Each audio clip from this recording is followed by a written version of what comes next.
RFI Convida. Ela está em Paris promovendo o documentário A Democracia em Vertigem, que aqui na França ganhou o título de Uma Democracia em Perigo. A RFI convida a cineasta Petra Costa. Bom dia, Petra. Bom dia, Silvano. Obrigado pela presença aqui nos estúdios da RFI. Petra, o seu filme conta os altos e baixos da política brasileira dos últimos anos, passando pela construção de Brasília, até as eleições de Jair Bolsonaro, de Luiz Inácio Lula da Silva, de Dilma Rousseff, o impeachment de Dilma e a prisão de Lula. Mas você começou a filmar realmente esse projeto de documentário em 2016. Qual foi o gatilho que te fez lançar esse projeto? Bom, eu tinha feito um filme aqui na França que se chama Alma e a Gaivota e voltei para o Brasil final de 2015 e senti o país muito transformado, assim, uma polarização que eu não conhecia. E fiquei atenta assim às movimentações e em 2016, quando tiveram as primeiras grandes manifestações pelo impeachment, em março, eu decidi filmar.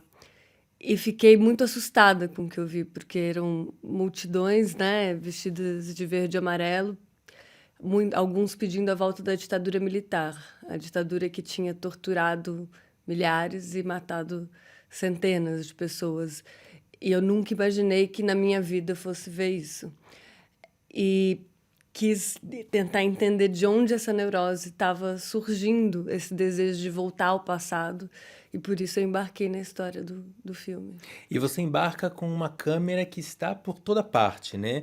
Nas ruas, durante algumas manifestações, nos corredores de Brasília, em momentos cruciais, e até dentro do carro de Dilma Rousseff e de Luiz Inácio Lula da Silva. Em algum momento, a questão do acesso aos lugares ou às pessoas foi um obstáculo? Então, para a gente era muito importante estar realmente nas ruas, no Congresso e no Palácio do Planalto, para fazer um filme em que o personagem principal fosse o Brasil e que tivesse realmente tentando sentir a temperatura do país nesses diferentes lugares, assim. E eu comecei nas ruas, e assim que eu percebi que o impeachment não ia ser decidido nas ruas, mas sim no Congresso, a gente foi tentando conseguir acesso ao Congresso. No começo foi difícil, mas a gente conseguiu acesso a poder filmar no Congresso, filmar o voto do dia 17 de abril e depois acompanhar todo o processo no Senado. O mais difícil foi conseguir acesso aos políticos, né? Aos deputados foi mais fácil, aos senadores teve dificuldade, eu não consegui acesso ao Aécio Neves, por exemplo.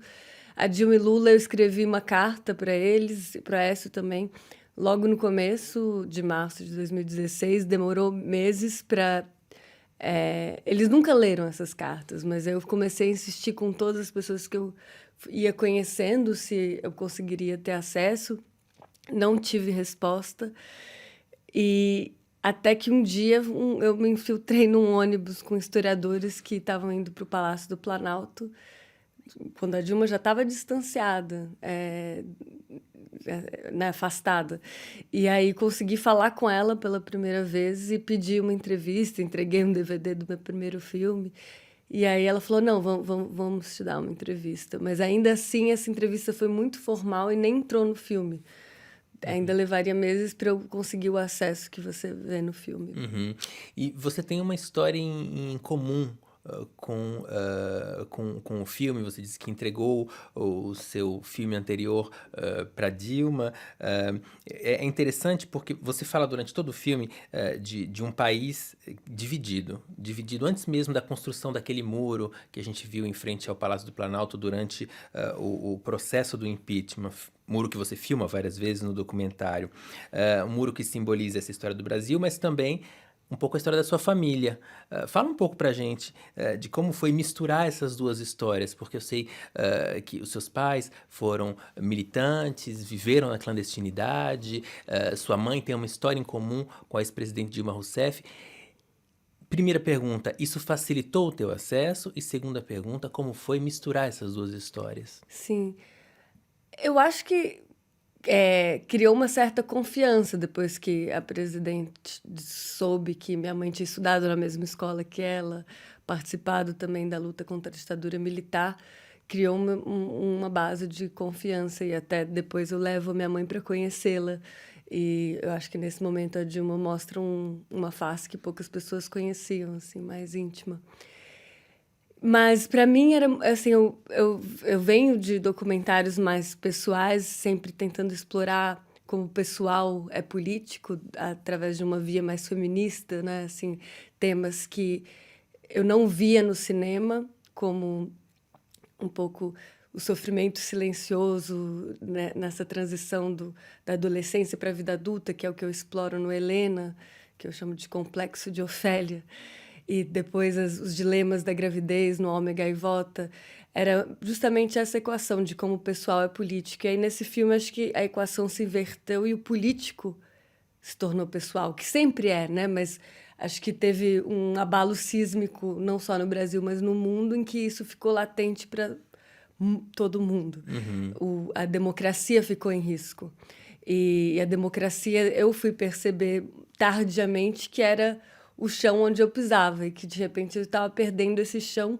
E o que me interessava era explorar um pouco a dor e o trauma dessa sensação. É interessante porque você fala muito de democracia, é o título do filme, né? Em um momento, você filma uma faxineira no Palácio do Planalto que comenta o impeachment da ex-presidente Dilma Rousseff.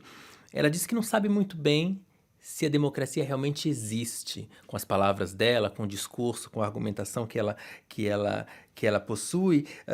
E você mesma, em voz off, você questiona, você diz temer que a democracia tenha sido apenas um sonho efêmero. Finalmente, esse é um dos argumentos centrais do filme, né? Essa democracia que, como você mesma diz, foi fundada no esquecimento.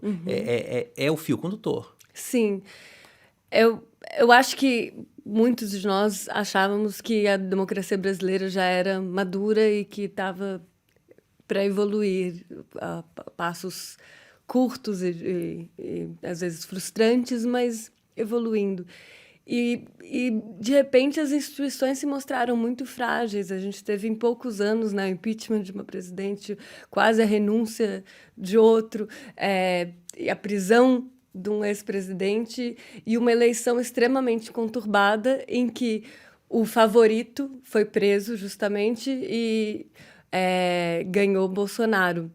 Muitas pessoas nesse processo falavam: é constitucional o impeachment, a prisão do Lula é constitucional. A questão é que a Constituição não é o suficiente para proteger uma democracia. O que protege uma democracia são normas não escritas, que é o respeito mútuo e o autocontrole, que significa você ter respeito pela oposição e não fazer um impeachment com uma causa duvidosa.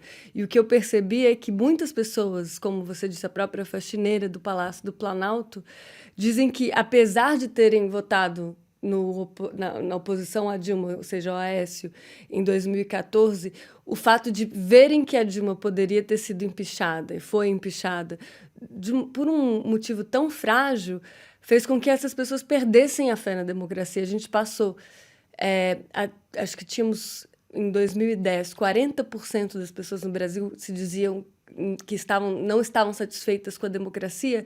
Isso passou para 88%, acho, em 2018. Ou seja, a gente está vivendo uma crise democrática uma descrença imensa. Generalizada. Uma descrença generalizada. E a democracia ela é baseada na confiança. Não basta você votar a cada 4 anos, isso não é o suficiente. As pessoas precisam confiar no sistema democrático, nas suas instituições, no judiciário.